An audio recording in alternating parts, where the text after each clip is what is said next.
میں نصیر ترابی صاحب سے یہ پوچھنا چاہوں گا کہ جوش صاحب کے جو مسدس ہیں کربلا اور امام حسین علیہ السلام کے حوالے سے، ان پر اکثریت کا یہ اصرار ہے کہ انہیں مرثیہ نہ کہا جائے۔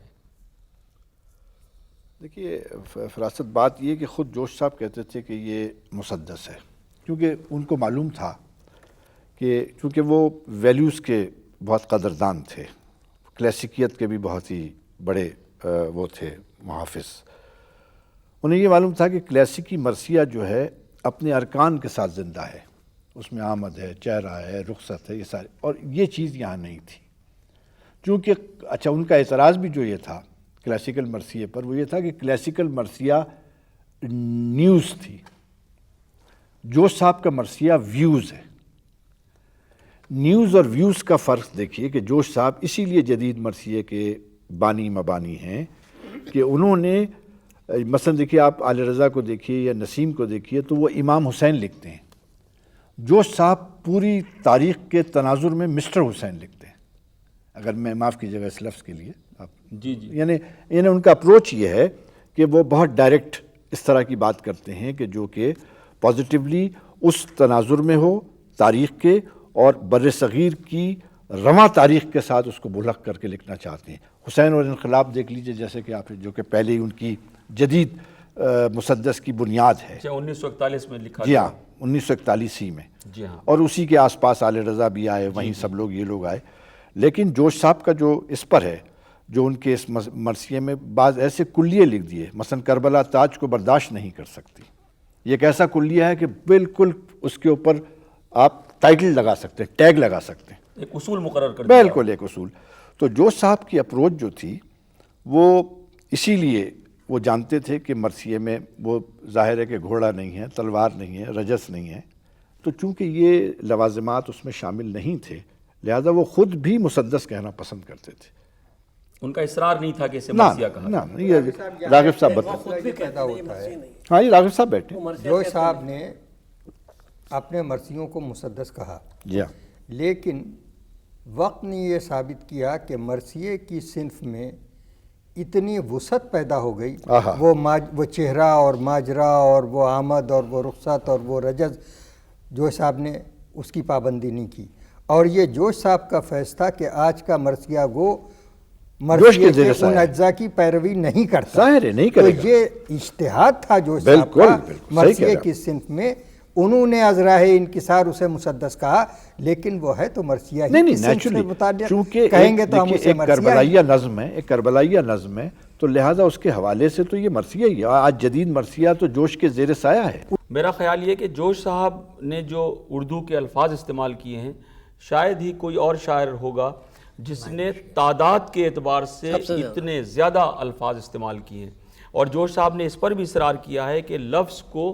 لغت کے معنوں میں استعمال کرنا جو ہے غیر شاعرانہ عمل ہے، اور وہ اسی پہ اصرار کرتے تھے کہ شاعر وہ ہے جو لفظ کو لغت کے معنی سے ہٹا کر اپنے تخلیقی تجربے میں داخل کر کے اس کو ایک معنی پہنا دے۔ اس سے تو بڑی شاعری پیدا ہو۔ حسن عابد صاحب جو کہ ترقی پسند مکتبہ فکر کے ایک بہت معتبر نقاد اور دانشور ہیں، ان سے ایک سوال میں کرنا چاہتا ہوں۔ سلیم احمد صاحب نے جوش صاحب پر 5 مضامین لکھے ہیں، بہت مارکہ آرا، بہت اچھے مضمون ہیں۔ ابھی اس پروگرام کی ریکارڈنگ سے قبل ان مضامین کے حوالے سے، ان کے افکار کے حوالے سے نصیر صاحب بہت سی باتیں کر رہے تھے، بہت اچھے مضامین ہیں۔ اس میں ایک کلیدی فقرہ انہوں نے لکھا ہے، انہوں نے لکھا ہے کہ اقبال یقین کے شاعر تھے اور جوش تشکیک کے شاعر تھے، اور یہ بھی انہوں نے لکھا کہ اقبال کا مسئلہ خودی تھی لیکن جوش کا مسئلہ خدا تھا۔ تو اب آپ فرمائیے کہ اس کی کیا فکری جہت ہے؟ دیکھیے اس کی اگر یعنی جہاں تک میں سمجھاؤں اس جملے سے، وہ یہ ہے کہ جوش وہ اقبال یقین کے شاعر تھے اور جوش تشکیک کے، مطلب عظمت انسانی ہے مثلا، جوش اس پہ بھرپور یقین رکھتے تھے۔ ایک ربائی سن لیجیے، آیات صفات کی تلاوت نہ کرو، آیات صفات کی تلاوت نہ کرو، جو زندگی ذات میں غفلت نہ کرو، لفظ اللہ پردہ ہے جلوہ نہیں، اس حرف غلافی پہ قناعت نہ کرو۔ حرف غلافی، تو مطلب یہ ہے کہ جوش صاحب جہاں تشکیک کے قائل تھے وہ اس لیے تاکہ وہ جو کہتے ہیں نا، ان کا ایک شعر بھی ہے نصیر صاحب، آپ کو شاید یاد ہو، جس کا مفہوم یہ ہے کہ بھئی آپ تحقیق کرتے چلیں، چاہے جو بھی انکار یا اقرار جو بھی آپ کے ہاتھ آئے.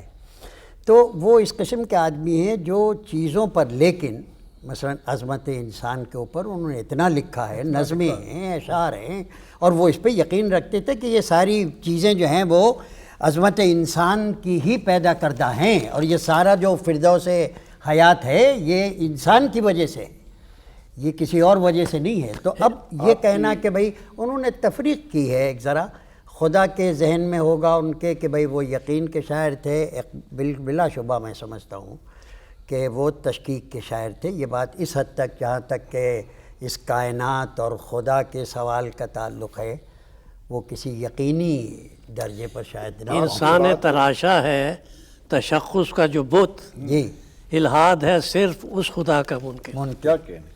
تو تشخص کے وہ ہر ضرور چند ایک روایت کا ہر چند کہ انکار پر مائل ہے دماغ، اور دل ہے کہ اقرار کیا جاتا ہے. یہ ہے. نہیں، میرا میں یہ سمجھتا ہوں کہ خود جوش صاحب نے ایک جگہ یہ لکھا ہے کہ میں تعقل بریدہ موروثی ایمان کے خلاف ہوں. یہ ان کا پیٹنٹ جملہ ہے. یہی ان کی فکر کا پوری لباب اور لب خلاصہ ہے. مرکزی نقطہ ہے یہ. میں چار مصرے یعنی یہ سنائے دیتا ہوں کہ اس کرے میں کہ عناصر ہیں جہاں گرم عمل، اس کرے میں کہ عناصر ہیں جہاں گرم عمل، معتبر ایک فقط انسان ہے باقی محمل، اس کے نغموں ہی سے فردوس عمل ہے دنیا، اس کے نغموں ہی سے فردوس عمل ہے دنیا، ورنہ ایک واہم لات و حمل ہے دنیا. یہ پہلا مصرع کیا تھا؟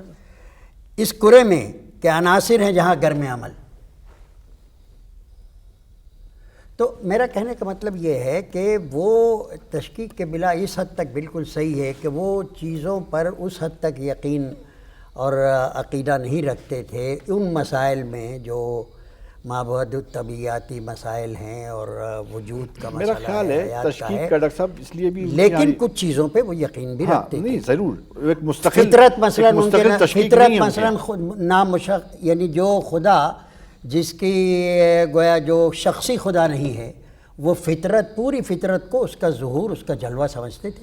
ڈاکٹر صاحب اس میں ذرا سا آپ میری رہنمائی کریں. میں یہ سمجھتا ہوں کہ جوش صاحب کی جو کہ ہاں جو تشکیک ہے، ڈاکٹر صاحب آپ بھی دیکھیے، وہ قضاء و قدر کی گتھیوں کی وجہ سے ان کو پریشان کرتا ہے.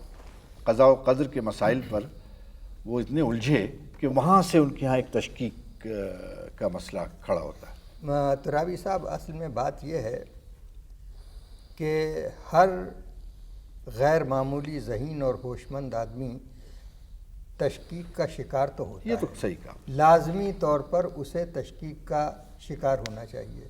اور مجھے یاد آتا ہے کہ ایک فلسفی سے کسی نے پوچھا کہ بھائی تم یقین کی منزل تک کیسے پہنچے؟ تو اس نے کہا کہ میں شک کی وادی سے گزر کر یہاں آیا ہوں. کیا کہنے.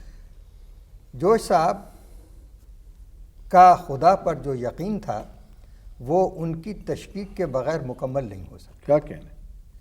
اور وہ مکمل ہوا ان کی تشکیک ہی سے.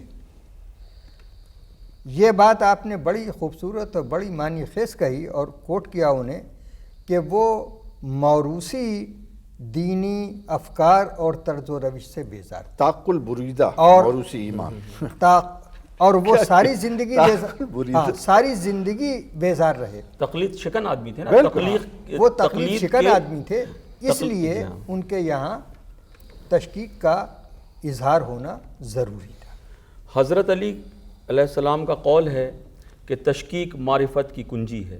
کیا کہنا. اور فلسفے کے نظام ہائے فکر میں باقاعدہ شک کا ایک اسکول موجود ہے جس کا سب سے بڑا آدمی فلسفہ جدید کا بابا آدم ڈیکارٹ ہے. اور جی ہاں ڈیکارٹ ہے.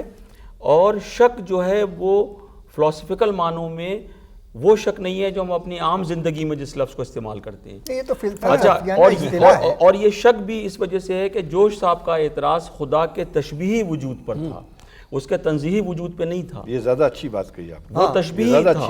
اور وہ کہتے تھے کہ میں متشکک ہوں، میں منکر نہیں ہوں. اور جیسا کہ ابھی حسن عابد صاحب نے کہا انسان دوستی کے حوالے سے، اور جوش صاحب نے آپ نے تو بالاستیاب پڑھا ہے کہ یادوں کی بارات میں جہاں انہوں نے اپنے خیالات بیان کیے ہیں، اپنے افکار بیان کیے ہیں، یہ کہا ہے کہ میری زندگی کے 4 بنیادی ستون ہیں: شاعری، عشق بازی، علم طلبی اور انسان دوستی۔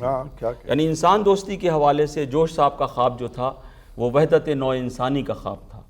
وہ انسانوں کے لیے ایک بین الاقوامی سطح پر اور پورے کرۂ ارض میں ایک وحدت ادیان کے وحدت ادیان کا لفظ میں اس لیے استعمال نہیں کروں گا کہ اس میں اسے ہم پھر متشکک ہو جائیں گے۔ نہیں، متشکک نہیں، مطلب یہ اصطلاح جو ہے کچھ اس میں کچھ منفی پہلو بھی ہیں، صحیح ہے، اور وحدت ادیان کے لوگوں پر بہت سے اعتراضات کیے گئے ہیں۔ فرانس میں جو شاذلیہ سلسلے کے لوگ ہیں ان کو بھی وحدت ادیان کے حوالے سے جو ہے بہت سی چیزوں کا منکر کہا گیا ہے، تو اس لیے میں اس اصطلاح سے گریز کروں گا۔ لیکن جوش صاحب جو ہیں یہ بات طے ہے کہ وحدت ادیان کا خواب ان کا بہت بڑا خواب تھا۔